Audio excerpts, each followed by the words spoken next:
Hey guys! Welcome back to my channel, and for today's video ay malalaman na natin kung bakit ba mahalaga yung Google AdSense sa pag-start ng YouTube and ano nga ba yung mga requirements nito.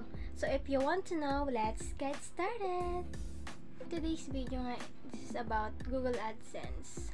So, nung una sa akin, it's just Google AdSense na parang normal lang siya. Kasi nag-make lang naman ako ng videos, music, ganyan. Pero nung nag-search na ako about it, is importante pala to sa pag-start ng YouTube. And you know naman na requirements, no?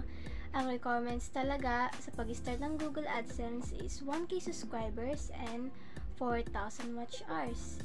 So, mahirap sa atin, lalo na sa mga new beginners sa YouTube na maabot yung mga requirements na yon. But, pag naabot mo na yon, mas maganda na yung takbo ng YouTube channel mo. And, be consistent din kasi kailangan talaga magtiis. Like, my channel talagang tinis ko ng ilang months din na bago ako makarating sa Google AdSense na yung nasa kamay ko na talaga yung Google AdSense. Kasi, importante talaga siya.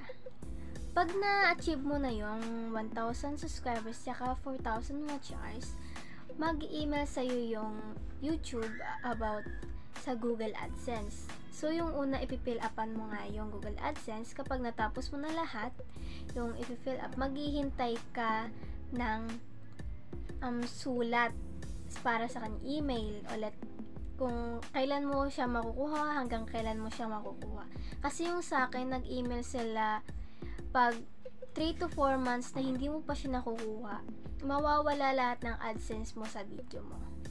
Kaya, nung nag-email sila sa akin tungkol doon, pumunta ako sa post office, kasi sa post office may makukuha na. Nung unang post office na pinuntahan ko, hindi nila sa akin binigay kasi iba pala yung post office na yun, about lang sa mga sulat, sa mga kamag-anak, kanyan. Tapos, kaya nirecommend nila sa akin na pumunta sa ibang post office. Kasi, guys, hindi lahat ng post office ay magbibigay sa'yo ng Google AdSense. So, sa pangalawa kong punta na post office, nagtanong ako sa babae kung meron ba sila dito yung mga ganyan, Google AdSense, tungkol sa YouTube, ganyan, tungkol sa monetization.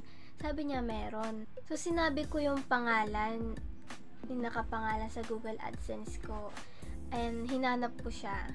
Nung hinanap ko na siya, ito yung nakita ko. Anito siya, guys. Ganyan yung tsura ng Google AdSense na makikita nyo. Pero dahil nabuksan ko na siya, medyo magulo na. Ayan. Makikita mo yung pangalan dito sa likod. Hindi ko na pakita kasi private yan. Tapos, kung ano man sinulat nyo dun sa pinil up nyo na address, may kita nyo siya. Tapos, syempre, yung Philippines, may kita nyo. Ayan. Ganyan yung sa likod niya. Ayan, Google AdSense. Sa Google. So, galing siya sa US. So, ito, nakikita nyo na siya. Pag binuksan nyo to, no, may makikita kayong pin.